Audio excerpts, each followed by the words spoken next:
गडचिरोली जिल्ह्यातील भामरागड तालुक्यातील नैसर्गिक परंतु तितक्याच दुर्गम भागात आदिवासींच्या जीवनात सकारात्मक बदल घडवण्यासाठी बाबा आमटेंनी उभारलेल्या साम्राज्याचा विस्तार करण्याचे जिकरीचे काम मॅगसेसे पुरस्कार प्राप्त डॉक्टर प्रकाश आमटे यांनी केले. त्यांच्या सामाजिक कामाचे बाळकडू मिळालेली त्यांची कन्या आरती आमटे नानकर ही त्यांचा वारसा आज पुढे नेते आहे. आजच्या धकाधकीच्या जीवनात आपतांपासून दुरावलेल्या निराधार महिलांना जीवन जगण्याचे खरे शिक्षण देण्याचे काम आरती नानकर करतात आहेत. ज्येष्ठ समाजसेवक प्रकाश आमटे यांची कन्या आरती नानकर यांनी क्रांतिज्योती सावित्रीबाई फुले यांच्या विचारांचा वसा अंगी रुजवून एकाकी महिलांना हक्काचा निवारा उपलब्ध करून दिला आहे. गरजू आणि निराधार महिलांच्या मदतीसाठी त्यांनी आस्था या प्रकल्पाची सुरुवात केली.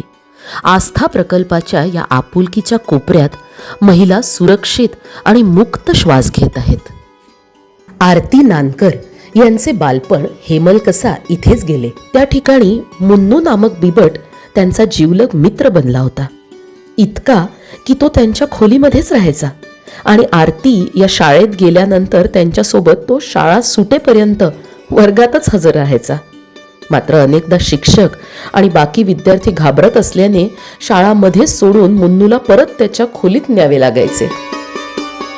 निराधार महिलांना आधार देण्याचे, त्यांना स्वावलंबी बनवण्याचे, त्यांच्यात आत्मविश्वास पुन्हा एकदा जागृत करण्याचे मोलाचे काम आस्था प्रकल्पाअंतर्गत आरती नानकर करतात आहे. आज या छोटेखानी प्रकल्पाच्या माध्यमातून अनेक निराधार आणि संकटात असलेल्या महिला जीवन जगण्याचे धडे गिरवित आहेत.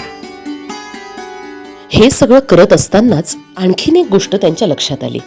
सामान्य रुग्णालयात ॲडमिट असलेल्या गरीब रुग्णांच्या नातेवाईकांची जेवणाची आबाळ होत होती. हे पाहून त्यांनी रोज सायंकाळी 70-80 लोकांसाठी मोफत सकस आणि पौष्टिक जेवणाचे डबे देणं सुरू केलं. 2 घास या उपक्रमाअंतर्गत आजवर त्यांनी 55,000च्या वर मोफत जेवणाचे डबे पुरवले आहेत.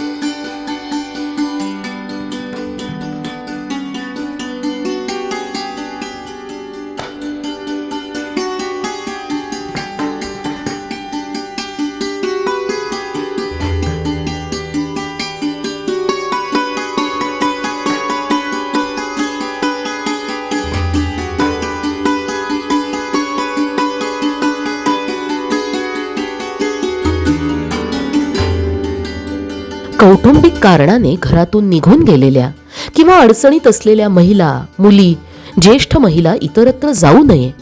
रागाच्या भरात त्यांनी वेडेवाकडे पाऊल उचलू नये.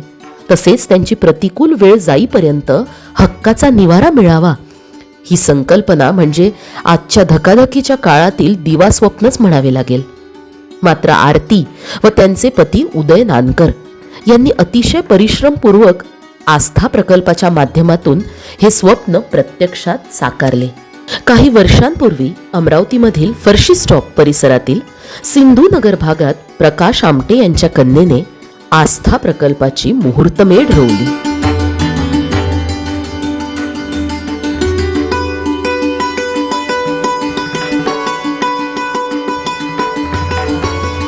माझं नाव आरती. लहानपणापासून मी आईबाबांचं, आजी आजोबा, काका काकूंचं काम, हेमलकशाचं, आनंदवनचं काम बघतच होते. आणि तसं मला वाटत होतं की आपण पण काहीतरी करायला पाहिजे समाजासाठी. कारण खूप जवळून आईबाबांचं काम बघितलं होतं. म्हणजे नंतर जशी जशी मोठी होत गेली, कुठेतरी एका मनाच्या कोपऱ्यात होतं की आईबाबांसारखं तेवढं काम नाही करता येणार, पण काहीतरी आपल्याला आवडेल असं काम केलं पाहिजे बाबा. आणि माझं नर्सिंग झालं होतं. त्याच्यानंतर मला वाटलं की वृद्धांसाठी काम करायला पाहिजे. आणि आम्ही म्हणजे लग्न झाल्यावर अमरावतीमध्ये स्थायिक झालो. तेव्हा पहिले सुरुवातीला मी जे पारधी वस्ती होती तिथे मी असेल किंवा छोटू वरणगावकर आम्ही तिथे जाऊन काम करायचो. पण कोरोनाच्या काळामध्ये मग हे काम बंद झालं. पण तेव्हा त्या काळामध्येच मी म्हणजे विचार केला होता की वृद्धाश्रमचं काम सुरू करावं म्हणून. मग उदयशी बी बोलले, पण उदय म्हणजे आई बाबा त्यांचं म्हणणं तेच होतं की वृद्धांना सांभाळणं काही सोपं नाही आहे. स्पेशली उदयचं म्हणणं होतं की आपल्याकडे एवढा पुरेसा पैसा नाही आहे, आपल्याकडे जागा नाही आहे, तू जर म्हणते आहे तर कसं करायचं म्हणून. आणि त्यांनी मला 2 वर्षाचा वेळ दिली, कालावधी दिलं. तो म्हणाला की तू करून बघ, पायलट म्हणून आपल्या घरामध्येच सुरू कर. आणि तसं मग सुरुवात झाली. कोरोनाच्या पहिल्या कोरोनामध्येच एक वृद्ध व्यक्ती आले. आम्ही त्यांना पायलटमध्ये आमच्या इथे मी त्यांचं देखभाल करायची, त्यांची खाण्यापिण्याचं औषध पाणी. आणि मला स्वतःला तो कॉन्फिडन्स निर्माण झाला. ते मला चांगलं वाटायला लागलं की मी पण करू शकते बाबा. आणि मग असं कामाची सुरुवात झाली. हळूहळू जी मुलं होती 18 वर्षावरील अनाथ मुलं असेल, वृद्ध माणसं, महिला, आम्ही भाड्याच्या घरामध्येच राहायचो. तिथे सगळी आमच्याबरोबर एकत्रच आम्ही राहायचो. मला स्वतः छान वाटायला लागले की आपण इतकं चांगलं काम करतो आहे. एक कॉन्फिडन्स बिल्ड झाला. त्याच्यामुळे मग असं वाटायला लागलं की नाही, आपल्याला आपण हे चांगलं काम करतो आहे, चांगलं करावं. मग हळूहळू म्हणजे वाटायला लागलं की आपल्या संस्थेचं काहीतरी नाव असायला पाहिजे. तेव्हा मग माझा जो मोठा दादा आहे अनिकेत दादा, तो म्हणाला की आस्था नाव हे खूप छान राहील. तर आपल्या म्हणजे याचं संस्थेचं नाव आस्था आपण ठेवलं. आणि अशी आपली सुरुवात झाली. मग वृद्ध आले, मुलं आले. आणि ज्या खरंच पीडित महिला होत्या त्यांच्याबरोबर लहान मुलं असायचे, कधी प्रेग्नेंट महिला पण आपल्याकडे राहिल्या. हे काम करत असतानाच मग लक्षात आलं की ज्या मुली आहेत त्यांच्याकरता आपण काम करायला पाहिजे स्पेशली. कारण पुरुषांचं अडचण एवढी नव्हती. तर मग आता महिलांसाठीच आपण काम सुरू केलेलं आहे. घरामध्येच हा प्रकल्प आहे. आणि ही आस्था हा प्रकल्प व्यवस्थित सुरू राहण्यासाठी म्हणून आपण स्विगी झोमॅटोवर आपले हे आहे त्याच्यामध्ये या काम करतात.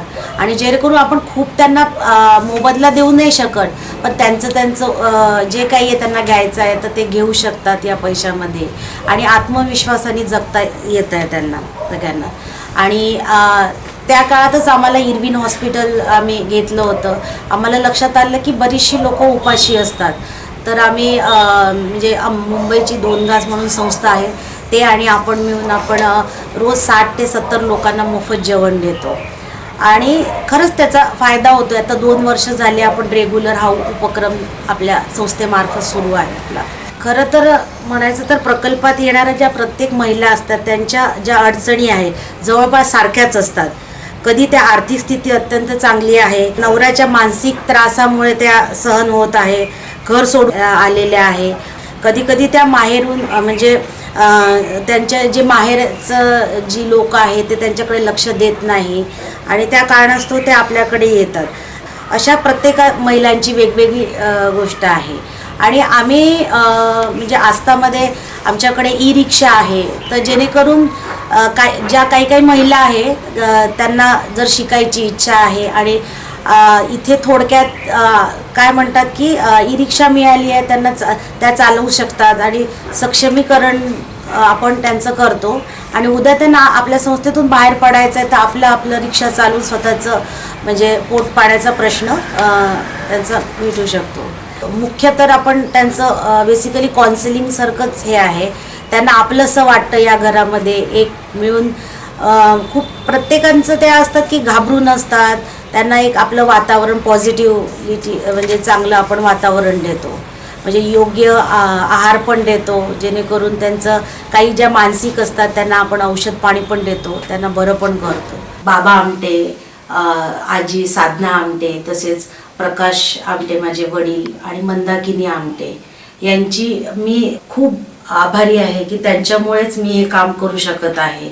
आई वडील तर असतातच कायम, तसेच माझे दोन्ही भाऊ दिगंत आणि अनिकेत दादा, माझ्या दोन्ही बहिणी समीक्षा आणि अनघा बहिणी, या दोघी मला साथ देत असतात.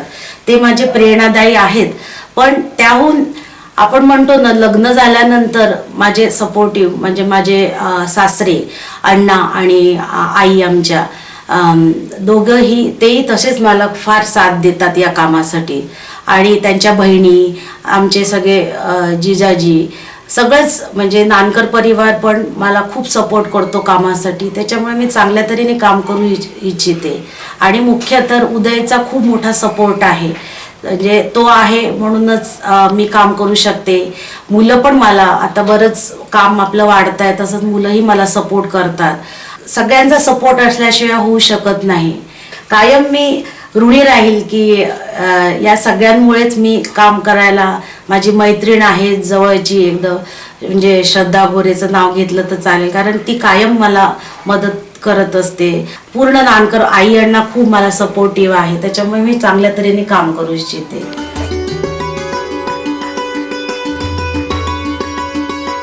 निराधार महिलांना आधार देण्याचे, त्यांना स्वावलंबी बनवण्याचे, त्यांच्यात आत्मविश्वास पुन्हा एकदा जागृत करण्याचे मोलाचे काम आस्था प्रकल्पाअंतर्गत आरती नानकर करतात आहे.